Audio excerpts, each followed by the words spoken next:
pagi ini. Yang paling banyak mempraktekkan isi Al-Quran dan hadis itu sekarang orang Yahudi, Pak. Orang Yahudi. Dan mereka itu paling yakin dengan Quran dan hadis, paling yakin. Cuman mereka nggak pernah sebutkan kalau ini dari Quran, ini dari hadis. Saya beri contoh ya. Dari mulai anak-anak itu kecil sampai dengan dewasanya, anak kecil saja yang dikeluarkan pendidikannya dari hadis. Tinggalkan hal-hal yang tidak berguna, ditontonan yang tidak bagus dijauhkan dari anak-anak. Hal-hal yang tidak kreatif dijauhkan dari anak-anak. Semacam kayak gadget, kayak macam-macam itu dijauhkan.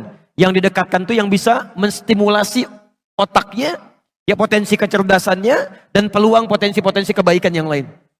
Itu Masya Allah. Itu dimunculkan. Sampai dengan persiapan mau ke hari akhir pun, itu mereka keluarkan hadisnya.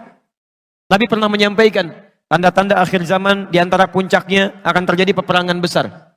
Ya, akan terjadi peperangan besar. Di mana saat kemudian terjadi pertempuran, banyak pohon-pohon yang melindungi orang Yahudi, disebut dengan pohon korkod. Nanti ada yang mengatakan di sini Yahudi bersembunyi, cepat, temukan dia.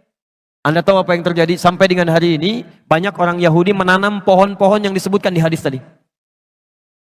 Ya, orang Yahudi aja yakin dengan hadis, kemudian dia amalkan. Kita yang mendapatkan anugerah Nabi, ya kenapa nggak kita praktekkan? Ini poinnya. Maka pertama kata Al-Quran, jika sudah kemudian bayi dilahirkan, maka maksimalkan untuk memberikan ASI. Dan hebatnya, ini yang paling penting. Mohon izin ya, kalau ini mungkin bahasanya kurang menyenangkan, tapi ini yang disebutkan Quran. Wa 'alal mauludi lahu rizquhunna wa kiswatuhunna. Sedangkan bagi ayah yang baru mendapatkan karunia anak ini, jangan ganggu ibunya supaya tidak banyak memiliki perasaan-perasaan, terganggu emosionalnya, sehingga kualitas ASI yang mengalir kepada anaknya tidak baik. Maka biarkan dia konsentrasi dengan memberikan ASI-nya, maka suami memberikan fasilitas-fasilitas kebaikannya. Masya Allah. Rizquhunna, kebutuhan makannya. Kalau bisa suami yang suapi gitu kan, Masya Allah hadir di sampingnya. Kan secara psikologis begini, perempuan yang baru melahirkan itu kan setengah rasa sakitnya itu akan hilang saat melihat bayinya. Sakit luar biasa, begitu bayi didekatkan kepadanya, itu setengah sakitnya hilang. Setengahnya lagi ketika suaminya hadir di sampingnya. Dia yang membelainya, dia yang berikan makanannya, dia yang siapkan pakaiannya, dia yang sampaikan kalimat-kalimat indahnya. Masya Allah, bayinya sudah lahir tuh, Masya Allah. Hidungnya mirip kamu nih. La haula wala quwata illa billah. Tapi kok matanya mirip tetangga kita ya? Itu agak repot ya. Yang lain. Baik. Lihat stepnya. Jadi lahir, di dalam kandungan sudah punya pendidikan. Ketika dilahirkan sudah diberikan bekal eksklusif untuk mencerna potensi-potensi baik supaya muncul nantinya. Disebut dengan ASI. Dan itu nggak boleh terganggu.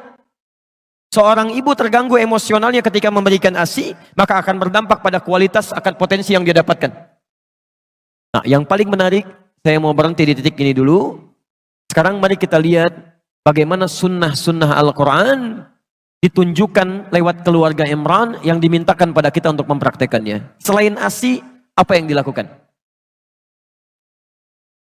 Quran surah 3, ayat 35 sampai dengan 37.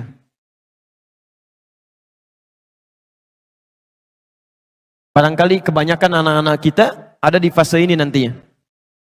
Baik. Ayat 35, itu yang tadi sudah saya ulas. Idh qalat imra'atu Imran, Rabbi inni nadhartu laka ma fi batni muharraran, fataqabbal minni. Innaka sami'ud du'a. Ya Allah, saya bernazar anak yang saya kandung ini menjadi anak yang soleh dekat denganmu ya Allah. Saya mohon jadikan dia anak yang dekat denganmu. Jadi mohon izin Bapak dan Ibu sekalian, sekali lagi, setiap anak yang dikandung, mohonkan kepada Allah. Dan bagian keduanya di ayat ini, tolong spesifik minta, anak ini mau direncanakan jadi apa? Jadi Anda harus punya planning. Misal, anak pertama itu jadi penghafal Quran. Masya Allah. Anak kedua, tafsirnya. Masya Allah. Anak ketiga, hadisnya misalnya. Anak keempat, fikihnya.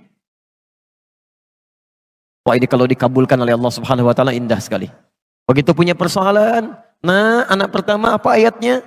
Ini Abi, Masya Allah. Adik hadisnya apa? Ini Abi, Masya Allah. Tafsirnya apa kakak? Ini Abi, Masya Allah. Hukum fikihnya apa? Ini Abi. La haula wala quwata illa billah. Namira pokoknya kosong nggak ada pengajian.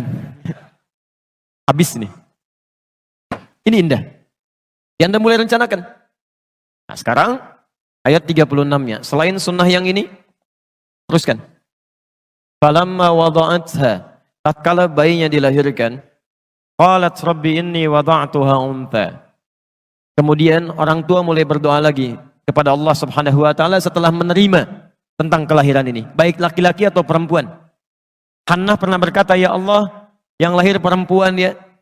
Dijawab oleh Allah, wallahu a'lamu bima wada'at wa laysa dzakaru kal untha. Allah lebih paham tentang yang dilahirkan untuk kemaslahatan kamu. Perempuan pun punya keistimewaan yang tidak dimiliki oleh laki-laki. Jadi ini adab, kalau sudah dilahirkan terima. Baik laki-laki atau perempuan, itu yang terbaik. Jangan mengeluh. Jelas ya? Baik.